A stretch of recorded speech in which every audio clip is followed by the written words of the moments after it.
नमस्कार दोस्तों, जैसा कि आप लोगों को पीछे कुछ वीडियो में ये विदित होगा या आप लोगों के पास इंफॉर्मेशन होगी, कुछ टेक्निकल इशू की वजह से हम लोगों के जो ये डिजिटल चैनल है हमारा रूबीडियम डिजिटल प्लेटफॉर्म स्पीकर के माध्यम से हम लोगों ने एक बहुत ही बेहतर ढंग से एक बहुत शानदार डिजिटल प्लेटफॉर्म यहाँ पर तैयार किया है, जिसमें हम लोग ये चाह रहे हैं कि वो एक स्टूडेंट जो दूर दराज गांव में कहीं रह रहा हो और वो किसी कारणवश अगर किसी प्रकार से अगर कंपटीशन की तैयारी न कर पा रहा हो तो उसके लिए हम लोगों ने रूबीडियम डिजिटल प्लेटफॉर्म के माध्यम से फ्री ऑफ कॉस्ट बिना किसी चार्ज के हम लोग ये सारे के सारे जितने भी कंपटीशन के एग्जाम्स होंगे उनकी प्रिपरेशन हम लोग आपको करवाएंगे। और इसी के चलते हम लोग ऑल कंपटीशन एग्जाम की तैयारी के लिए to the point topic wise according to syllabus, जैसे प्रेजेंटली अगर अपन बात करें तो राजस्थान पुलिस की एक बहुत बड़ी वैकेंसी जो है वो आप लोगों के सबके सामने आ चुकी है। फॉर्म भरना भी शायद आज 7 तारीख से स्टार्ट 7 अगस्त से स्टार्ट हो जाएगा।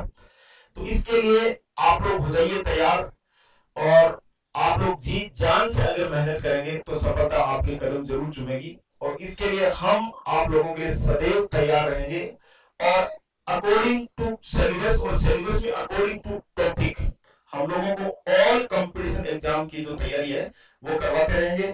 चाहे हम लोग बात करें वुमेन एएसआई की, राजस्थान पुलिस सीटी, जितने भी राजस्थान या सेंट्रल लेवल के जितने भी एग्जाम्स होंगे उनको टू द पॉइंट आपको पर डे हर रोज आपको इस प्रकार के जो लेक्चर है वो मिलते रहेंगे बिना किसी चार्ज के। हम लोग आप लोगों को ये सुविधा उपलब्ध करवा रहे हैं। तो मैं आप लोगों से ये रिक्वेस्ट करना चाहूंगा कि आप लोग ज्यादा से ज्यादा हमारे इस चैनल को शेयर करें, सब्सक्राइब करें और अपने दोस्तों को भी इसके बारे में बहुत ज्यादा जानकारी दें ताकि उन लोगों तक भी ये सारी की सारी चीजें पहुंच चुके।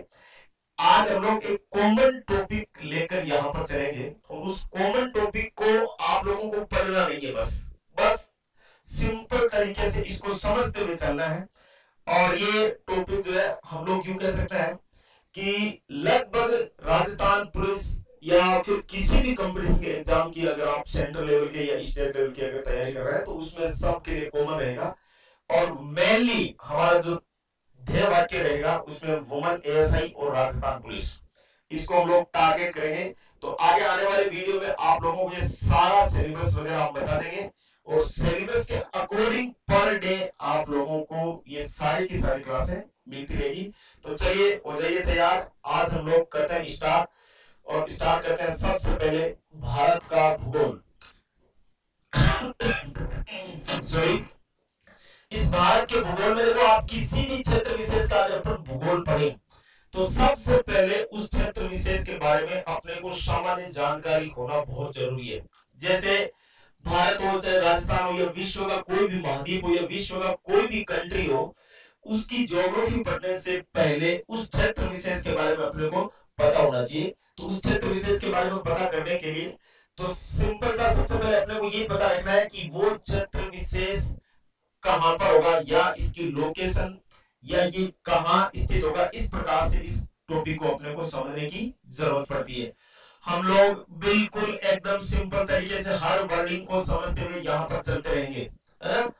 और आप लोग अगर चाहें तो कागज पेन नोटबुक अपने साथ में लेकर बैठ सकते हैं और टू द पॉइंट अपने सारे के सारे नोट्स जो है वो प्रिपेयर कर सकते हैं। तो यहाँ पर आप लोग जब किसी भी क्षेत्र विशेष का भूगोल पढ़ेंगे तो सबसे पहले उस क्षेत्र के बारे में ये पता होना चाहिए कि वो क्षेत्र कहां पर है। और इसी में मैं आप लोगों की जानकारी के लिए बता दूं कि कहां पर है, तो इससे हम लोग सिंपल सा कह सकते हैं कि इससे किस टाइप का जो क्वेश्चन है वो बन सकता है। तो कहने का सिंपल सा मतलब ये हो गया कि वो क्षेत्र विशेष कहां पर लोकेटेड है, इससे रिलेटेड क्या क्वेश्चन बनेगा। तो भारत की सिंपल सा अपन बोल सकते हैं भारत की स्थिति, कि भारत की लोकेशन क्या है, स्थिति एंड भारत का विस्तार, कि भारत जहां कहीं पर भी स्थित है वो जहां स्थित है उसका विस्तार, उसकी एक्सटेंशन जो है वो कहां तक है। तो हमारा मेनली जो सिंपल सा टॉपिक हुआ उसमें क्या निकल कर आया, भारत की स्थिति व विस्तार। और भारत की स्थिति व विस्तार से रिलेटेड अगर मैं आप लोगों को बताऊं यहाँ पर, तो आज तक के जितने भी कंपटीशन के एग्जाम हुए हैं, चाहे वो यूपीएससी का हो, आरपीएससी का हो, चाहे अदर किसी भी एग्जामिनेशन कंपनी के द्वारा या एग्जामिनेशन एजेंसी के द्वारा कोई भी एग्जाम करवाया गया है, तो उसमें किसी क्षेत्र विशेष की स्थिति और विस्तार से रिलेटेड केवल और केवल 4 टाइप के क्वेश्चन पूछे गए हैं। 5वां क्वेश्चन ना तो आज तक के किसी कंपटीशन में पूछा गया और ना ही कोई आगे पूछे जाने की किसी प्रकार की कोई संभावना है। तो कुल मिलाकर हम लोग यूं समझ सकते हैं कि इस टॉपिक की हम प्री प्लानिंग या इस टॉपिक की रूपरेखा तैयार कर लेंगे कि इस टॉपिक से हमारे सामने कितने क्वेश्चन कंपटीशन के एग्जाम में आए हैं और किस प्रकार से क्वेश्चन पूछे जा सकते हैं। जैसे ही ये टॉपिक एंड होगा, उस टॉपिक से रिलेटेड जितने भी कंपटीशन के एग्जाम में क्वेश्चन आए हुए वो और आने वाले क्वेश्चन किस प्रकार से पूछे जा सकते हैं उनके बारे में भी अपन चर्चा करेंगे। तो आप लोग जी जान मेहनत से जुड़ जाइए और इस रूबीडियम डिजिटल प्लेटफॉर्म के माध्यम से आप अपनी प्रिपरेशन को जो है वो आगे बढ़ा सकते हैं और निश्चित सफलता की ओर अग्रसर हो सकते हैं।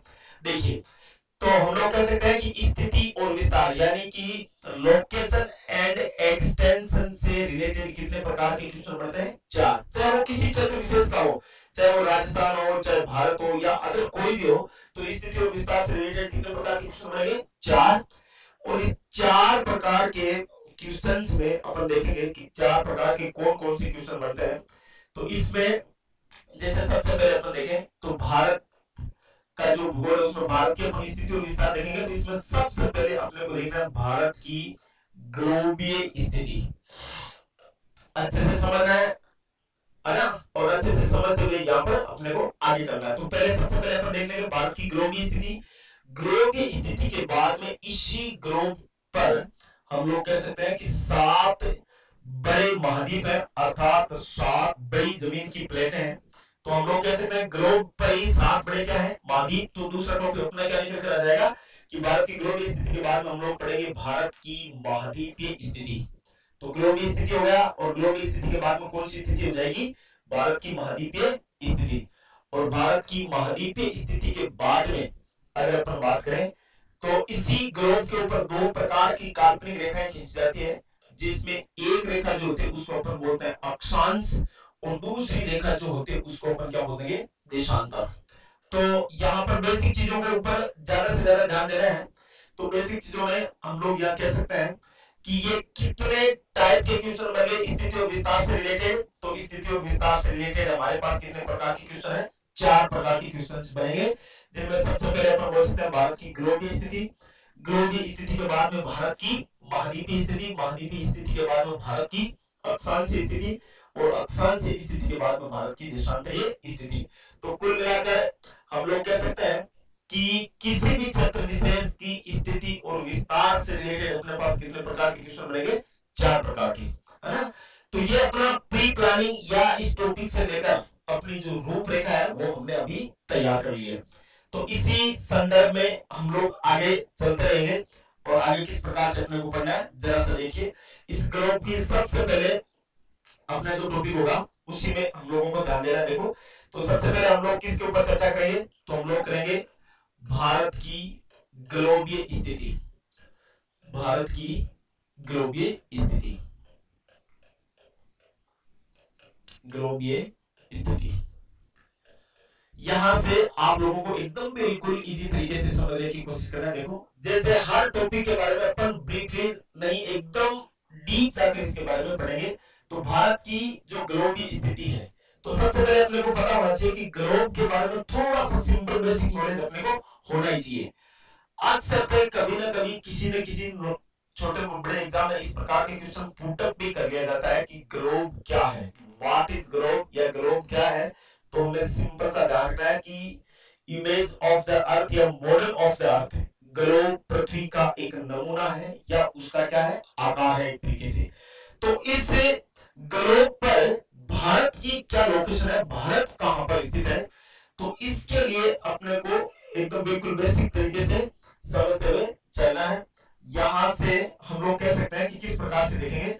तो जैसा कि आप लोग जानते हैं ग्लोब को हमने बचपन से देखा ही होगा। और इस ग्लोब पर एकदम इजी तरीके से अपने को भारत की लोकेशन का पकड़ करना है। देखो एक चीज हमेशा बेसिक तौर के ऊपर ध्यान रखना है कि ग्लोब पर दो प्रकार की काल्पनिक रेखाएं ड्रॉ की जाती है। ग्लोब पर टू टाइप्स की इमेजरी लाइंस जो है वो ड्रॉ की जाती है, और ये दो प्रकार की काल्पनिक रेखाएं कौन सी होती है? तो इसमें सिंपल सा सबसे पहले अपन बोल सकते हैं कि एक रेखा जो होती है उसको अपन बोलते हैं अक्षांश रेखा। कौन सी रेखा बोलेंगे? अक्षांश रेखा। और इस अक्षांश के बाद में दूसरी जो रेखा होती है इस रेखा को अपन बोलते हैं देशांतर रेखा। तो ग्लोब पर कितने प्रकार की काल्पनिक रेखाएं हो जाएगी? दो प्रकार की, एक तो अक्षांश और दूसरी कौन सी हो जाएगी? देशांतर। अब इसमें हमें थोड़ा सा लंबे समय तक याद रखने के लिए इन वर्डिंग को अच्छे से पकड़ कर लेना चाहिए, और लंबे समय तक याद रखने के लिए इन दोनों वर्ड्स जो है इनका अंग्रेजी वाला शब्द वर्ड अगर अपने को अच्छे से याद रहेगा तो ऐसा मेरा मानना है, आप लोगों के साथ विश्वास है कि लाइफ टाइम आप लोग कभी भी अक्षांश और देशांतर में कंफ्यूज नहीं होंगे, और अक्षांश और देशांतर को एकदम आपका टॉपिक जो वो क्लियर हो जाएगा। हालांकि हम लोग अक्षांश और देशांतर का अलग से टॉपिक देखेंगे, बट यहां पर थोड़ा सा किसी प्रकार का कोई संदेह ना हो, कोई डाउट ना हो, कोई कंफ्यूज ना हो, इसके लिए हमें थोड़ा सा अंग्रेजी वाला वर्ड जो वो याद रखना है। जैसे फॉर एग्जांपल अगर अक्षांश की अगर अपन बात करें तो अक्षांश को अपन बोलते हैं लेटीट्यूड। क्या बोलेंगे? लेटीट्यूड। ये ध्यान रखना थोड़ा सा। और देशांतर की अगर अपन बात करें तो देशांतर को अपन बोल देते हैं लॉन्गिट्यूड। तो इन दोनों वर्डों को अच्छे से पकड़ कर लेना ताकि किसी प्रकार का कोई डाउट ना हो, और एकदम सिंपल तरीके से देखो किस प्रकार से यहां से अपने को पकड़ करना है, ये चीज अपन देख लेंगे आराम से। देखना जैसे अक्षांश की अगर अपन बात करें तो यहां पर जो वर्ड मिल रहा है अपने को, देखो ये वर्ड कौन सा? लेटी, है ना? तो लेटी का मीनिंग मतलब पकड़ करना अपने को क्या होगा कि लेटी का सिंपल सा यहां पर ध्यान रखना है कि ग्लोब पर वो काल्पनिक रेखाएं जो लेटी आडी या परी रेखाएं जो है, ग्लोब पर लेटी आडी या परी रेखाएं जो होती है, इन रेखाओं को हम लोग अक्षांश रेखाएं बोलते हैं। सिंपल सा है, ग्लोब पर आडी परी या लेटी रेखाएं जो होगी उन रेखाओं को अपन क्या बोल देंगे? लेटीट्यूड। और लेटीट्यूड का मतलब क्या हो जाएगा? अक्षांश। अब दूसरा वर्ड देखो, यहां पर एक वर्ड आ रहा है लॉन्ग। लॉन्ग का मतलब क्या होगा? लंबा। अर्थात ग्लोब पर लंबाई में जो लाइंस ड्रॉ की जाती है उन रेखाओं को अपन क्या बोल देंगे? देशांतर। तो अब अपना बेसिक फंडा क्लियर होने के बाद में आगे चलना देखो किस प्रकार से।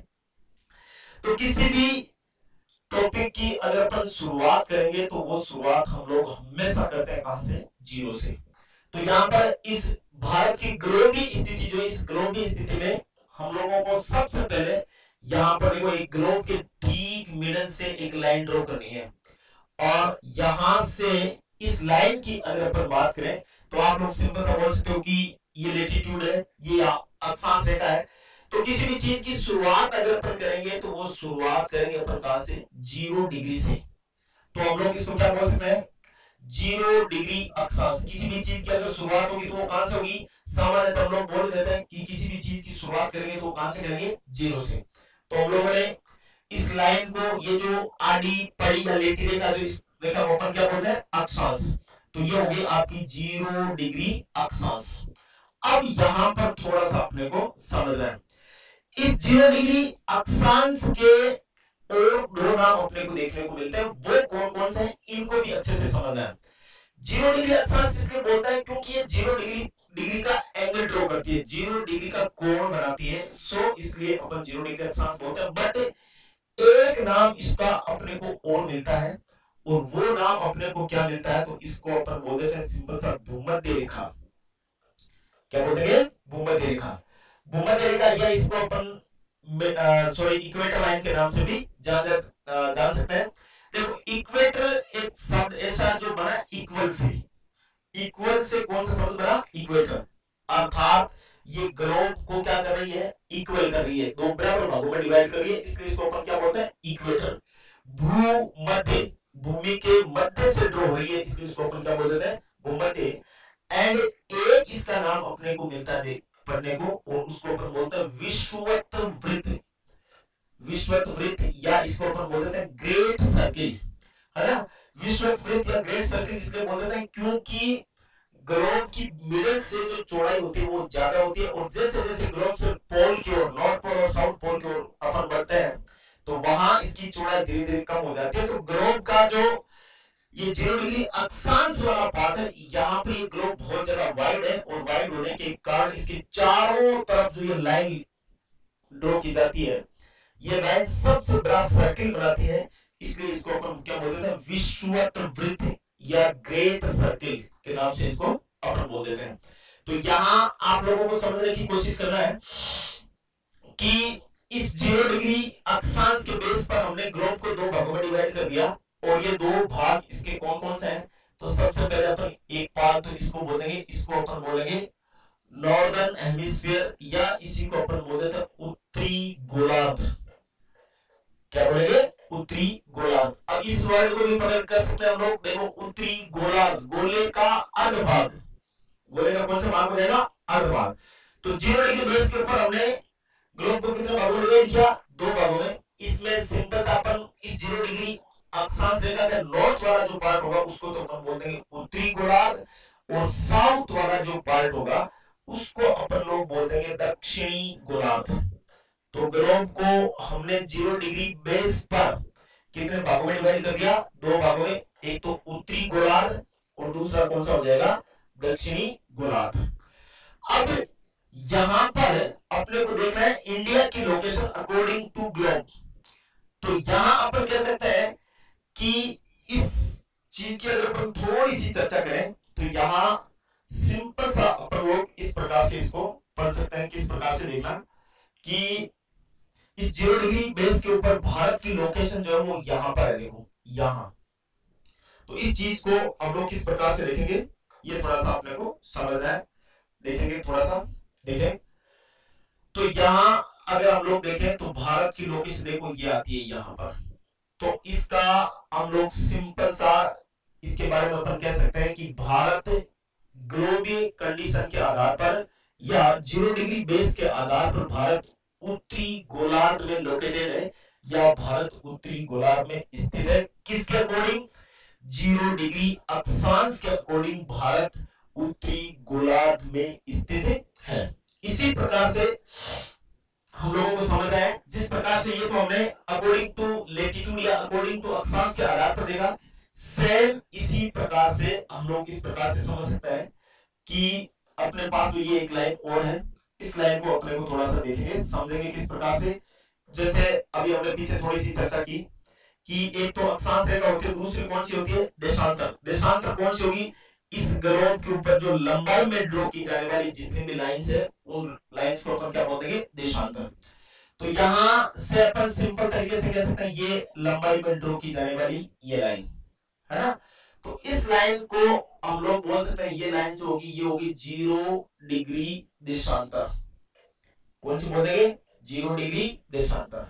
अब फिर से अपने को वही सेम प्रोसेस अपनानी है कि इस 0 डिग्री देशांतर के बेस पर फिर से हमने ग्लोब को कितने भागों में डिवाइड कर दिया।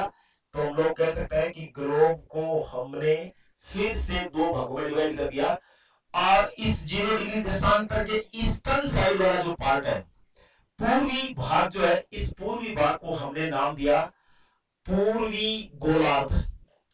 क्या नाम दे दिया, पूर्वी गोलार्ध, क्योंकि ये 0 डिग्री देशांतर जो फिर से ग्लोब को 2 भागों में डिवाइड कर रही है ना। एक तो पूर्वी गोलार्ध, और इस साइड वाला ये वाला जो पार्ट हुआ, इस पार्ट को हम लोग बोल देंगे पश्चिमी गोलार्ध। तो फिर से हम लोग कह सकते हैं कि टोटल कुल गोलार्ध हमने अर्थ के कितने बना लिए, तो कुल गोलार्ध हमने अर्थ के बना लिए 4, है ना। और 4 में इसको अकॉर्डिंग टू डायरेक्शन ध्यान रखना है। किस प्रकार से ध्यान रखना है, ये थोड़ा सा देखो। जैसे यहाँ पे ये कौन सी डायरेक्शन हो जाएगी, नॉर्थ। नॉर्थ के बाद में ये कौन सी हो जाएगी, साउथ।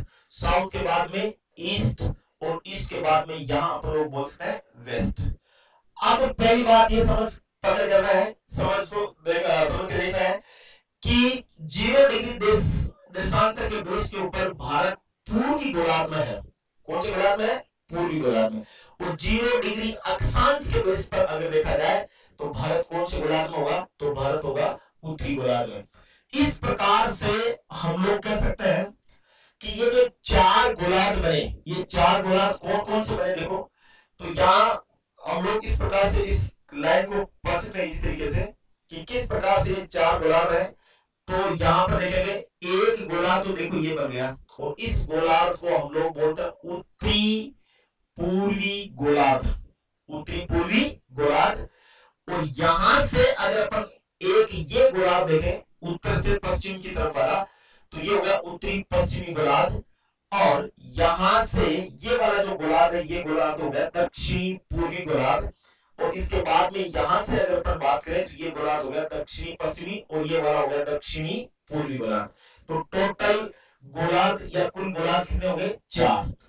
तो अब अपने को एक सिंपल सा कंक्लूजन, निष्कर्ष जो है वो अपने सामने यहाँ पर आकर रुक चुका है, और अपना टॉपिक जो है वो एकदम निष्कर्ष के ऊपर पहुंच चुका है। किस प्रकार से? तो हम लोग कह सकते हैं कि 0 डिग्री अक्षांश के बेस पर भारत उत्तरी गोलार्ध में, और 0 डिग्री देशांतर के बेस पर भारत पूर्वी गोलार्ध में, अर्थात भारत उत्तरी पूर्वी गोलार्ध में स्थित है।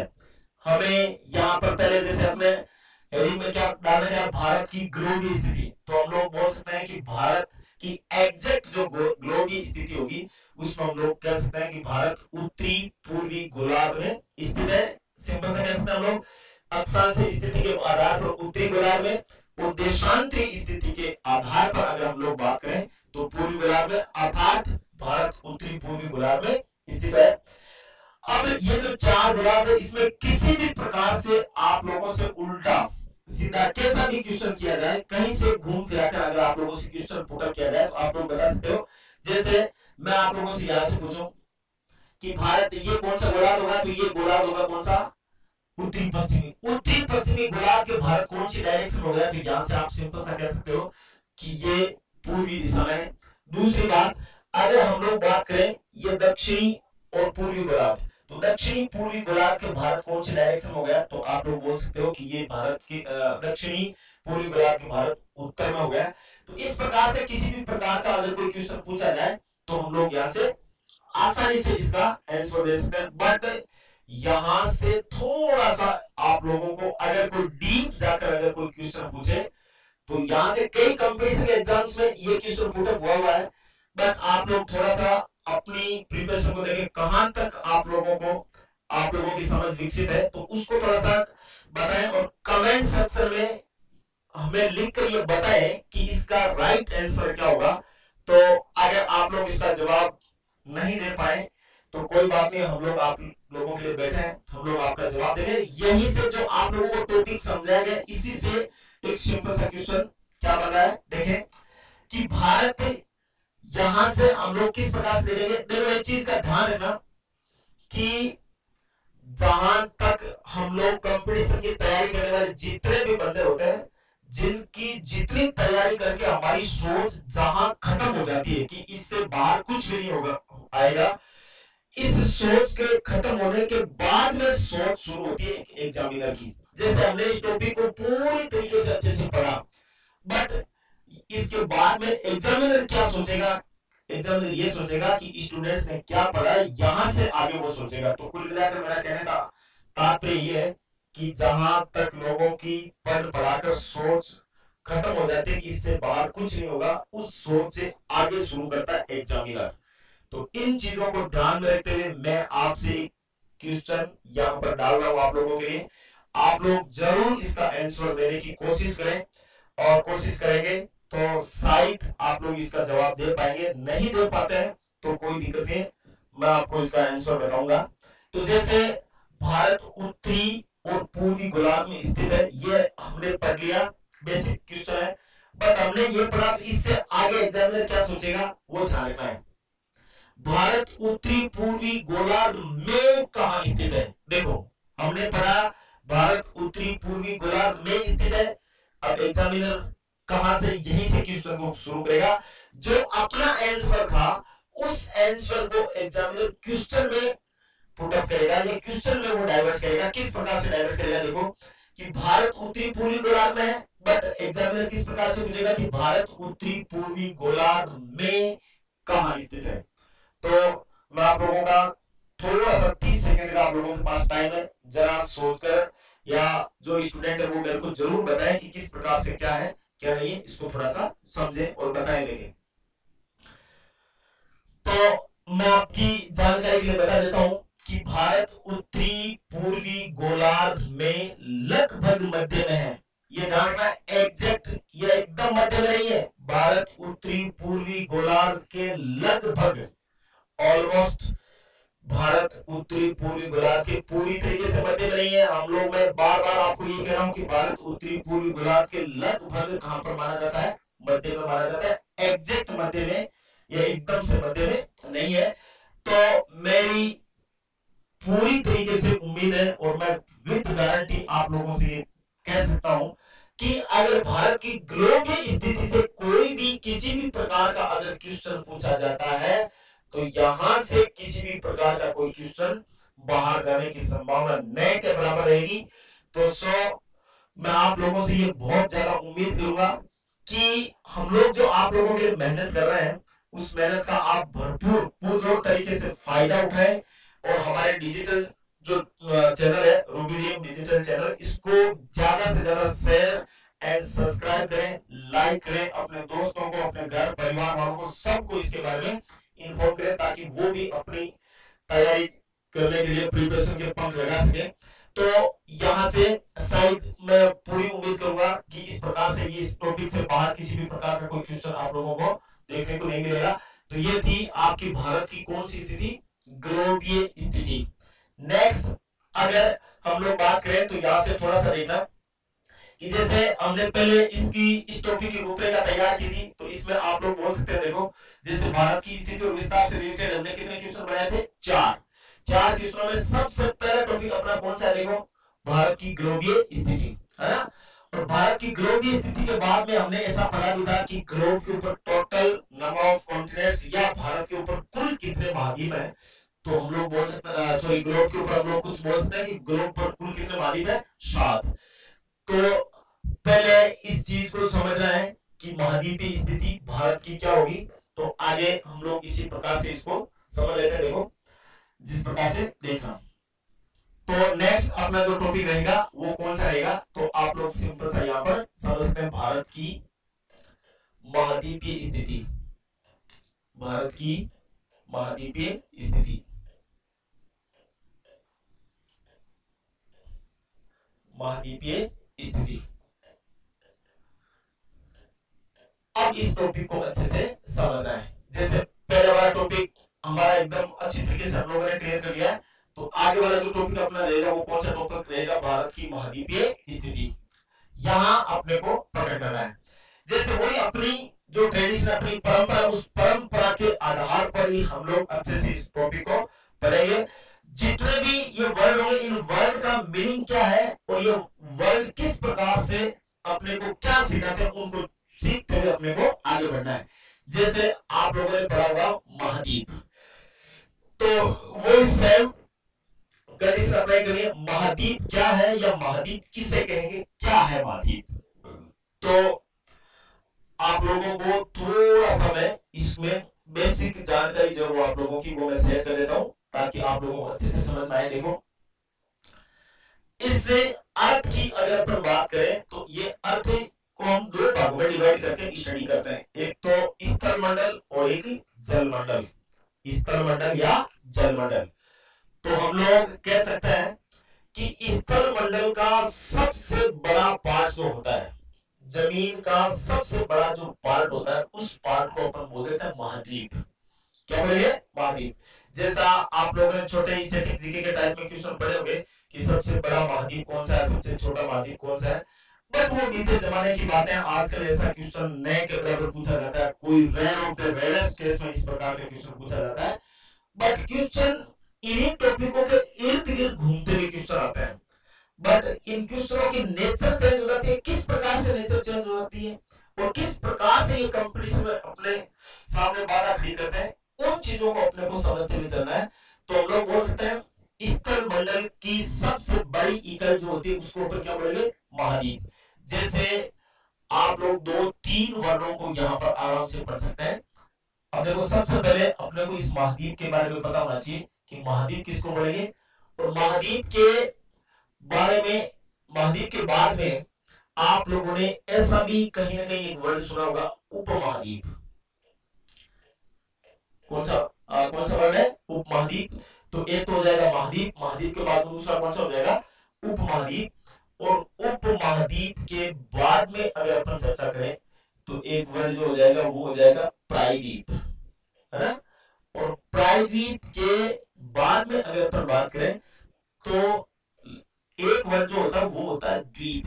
देखो इन चारों वर्ड्स के बारे में अगर थोड़ा सा सिंपल तरीके से इनको समझने की कोशिश की जाए तो हम लोगों ने जैसे अभी चर्चा की थी कि स्थल मंडल का सबसे बड़ा जो पार्ट होता है उसको अपन क्या बोलते हैं, महाद्वीप।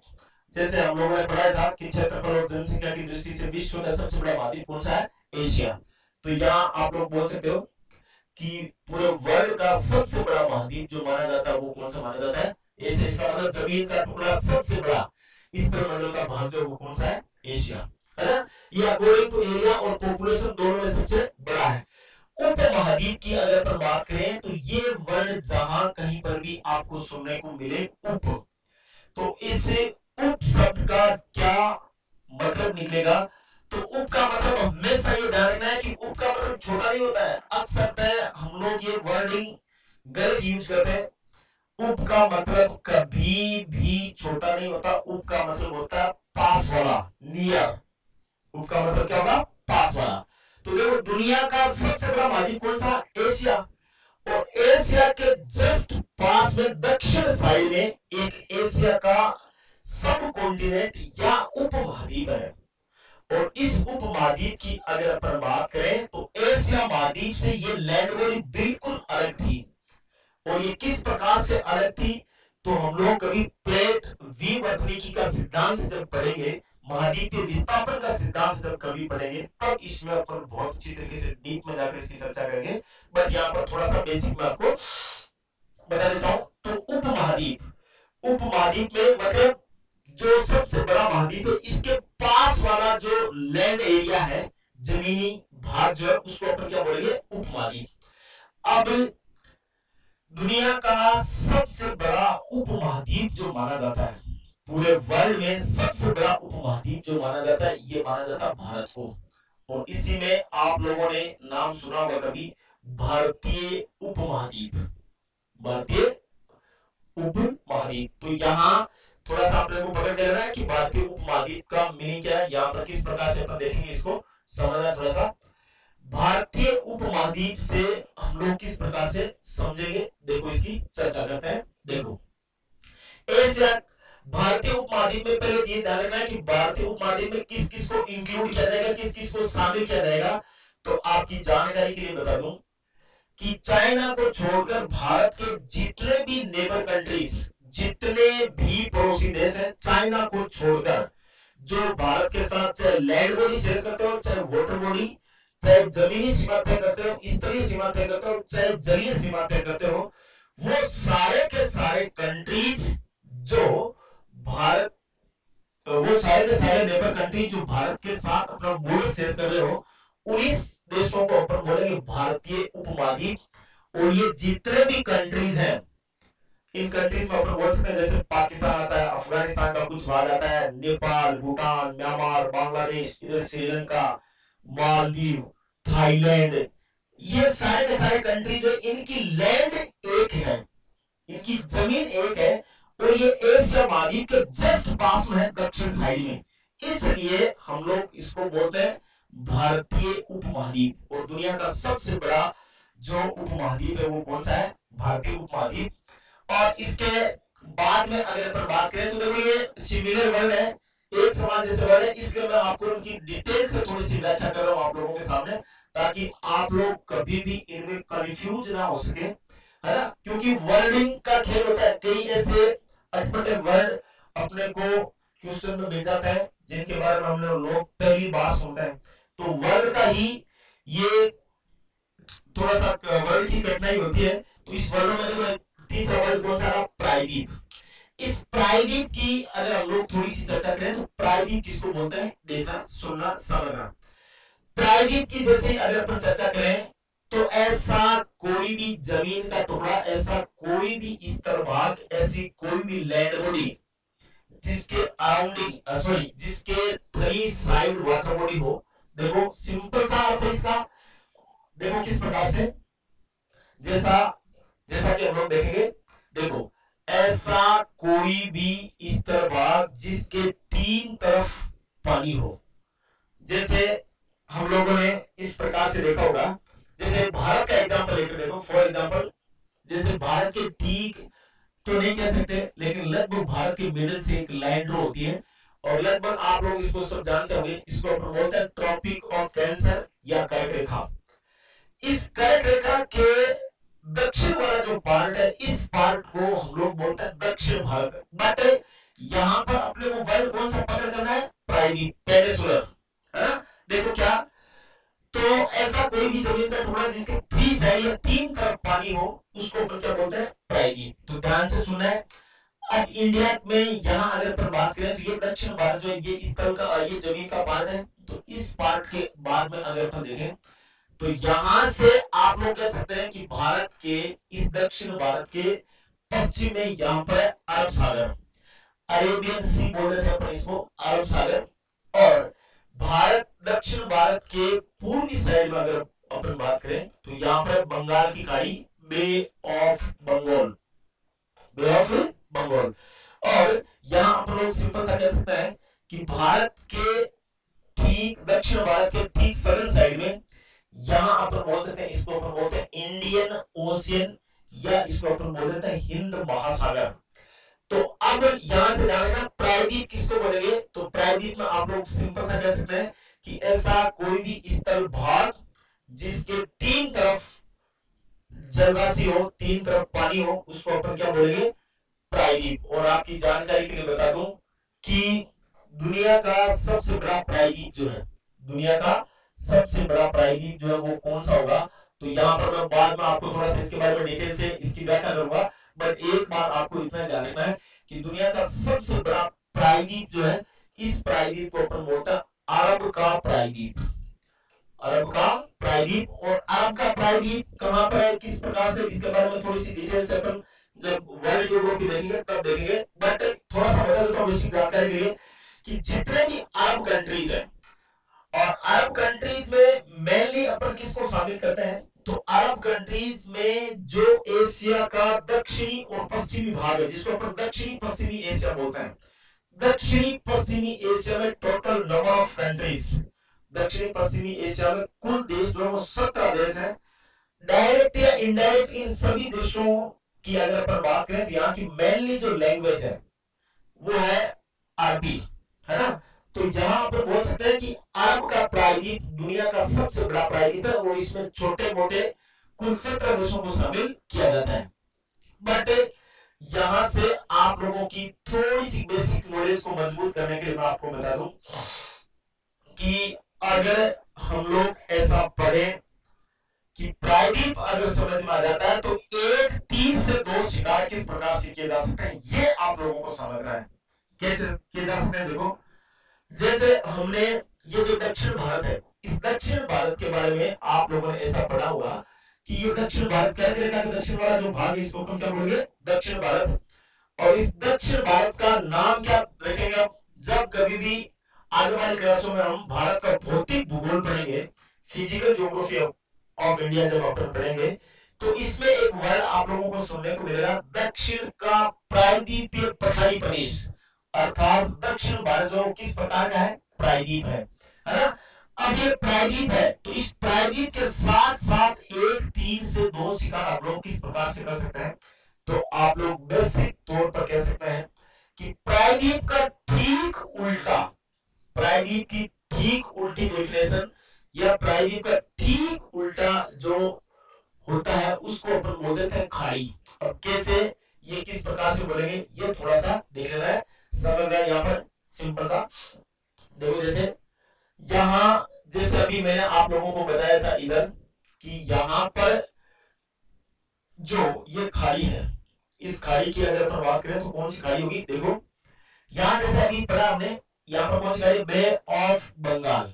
अगर ये जलराशि है तो प्रायद्वीप की डेफिनेशन क्या थी? प्रायद्वीप की डेफिनेशन ये थी कि ऐसा कोई भी जमीन का भाग जिसके तीन तरफ पानी हो, इसका सेम, इसका ठीक हम लोग क्या कर देंगे, उल्टा अपोजिट कर देंगे।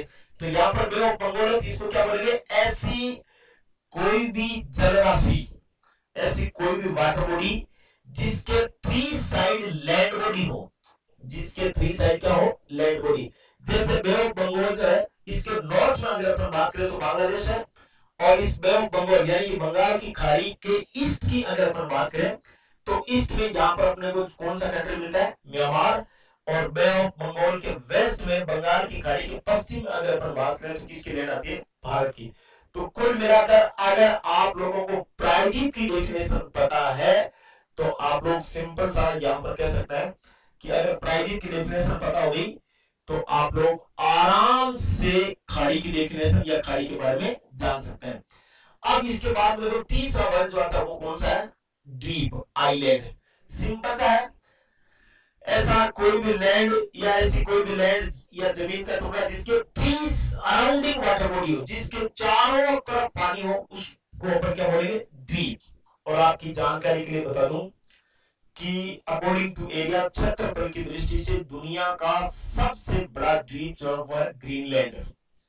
क्षेत्रफल की दृष्टि से दुनिया का सबसे बड़ा द्वीप जो कौन सा है, ग्रीनलैंड। हालांकि ग्रीनलैंड उत्तरी अमेरिका महाद्वीप का एक पार्ट है। लैंड बॉडी के अकॉर्डिंग अगर अपन देखें तो लैंड बॉडी के अकॉर्डिंग या जमीन के आधार पर अगर देखा जाए तो उत्तरी अमेरिका महाद्वीप का ही भाग है ग्रीनलैंड, जो क्षेत्रफल की दृष्टि से विश्व का सबसे बड़ा द्वीप है। बट लेकिन इसे ग्रीनलैंड नाम का जो आइलैंड है जिसकी जमीन उत्तरी अमेरिका महाद्वीप की है, बट इसके ऊपर प्रेजेंट में जो अधिकार है वो यूरोप महाद्वीप का एक देश है जिसका नाम है डेनमार्क। तो विश्व का सबसे बड़ा द्वीप ग्रीनलैंड जो है इसको किसके पास में है, डेनमार्क नाम का एक कंट्री है उसके पास में है। तो अब हम लोगों का जो मेन टॉपिक है उस टॉपिक पर वापस आ जाते हैं। देखो, भारत की महाद्वीपीय स्थिति, तो मैंने शायद आप लोगों को अच्छे से समझ में आया होगा, ये चार वर्ड पूरे के पूरे मैंने आपको बता दिया, तो शायद आप लोगों को ये पूरी तरीके से समझ में आ गया होगा कि महाद्वीप क्या होता है, प्रायद्वीप क्या होता है, उपमहाद्वीप क्या होता है, द्वीप क्या होता है। अब अपन इसमें सबसे पहले देखेंगे भारत की महाद्वीपीय स्थिति, और इसमें आप लोगों को सबको पता है, ये सिंपल सी लाइन है कि भारत एशिया महाद्वीप में स्थित है। तो इसके अगले टॉपिक के लिए आप लोग कल इसी टाइम या जैसी जो भी कोई इंफॉर्मेशन होगी हम लोग आपको ऑलरेडी पहले बता देंगे। बट आज से मैं आप सभी लोगों से एक बार फिर से रिक्वेस्ट कर रहा हूं कि आज कुछ टेक्निकल इशू की वजह से हम लोगों ने अपना स्टूडियो जो पूरी तरीके से एकदम मॉडर्न ढंग से हमने इसको प्रिपेयर किया है, तो हम लोग बीच में आप लोगों को सेवाएं नहीं दे पाए, इसलिए हमें बहुत बड़ा खेद है। क्योंकि बहुत सारे स्टूडेंट ऐसे बोलते हैं कि सर आपने बीच में काम बंद कर दिया, ऐसा कुछ भी नहीं है। हम सतत लगातार लंबे समय तक काम करने वाले जुझारू इंसान है। ऐसा कभी नहीं हो सकता कि हम बीच में थक जाए, हार जाए। लंबे समय तक हम लोग आपको हमारी जितनी भी सेवाएं होगी वो आपको प्रोवाइड करवाएंगे, बट इसके लिए आपका स्नेह और प्यार हमेशा बनाए रखें। नेक्स्ट वीडियो हम लोग कल आपको 101% डालेंगे। तब तक के लिए आप अपने जीवन में एंजॉय करें। ओके, जय हिंद, जय भारत।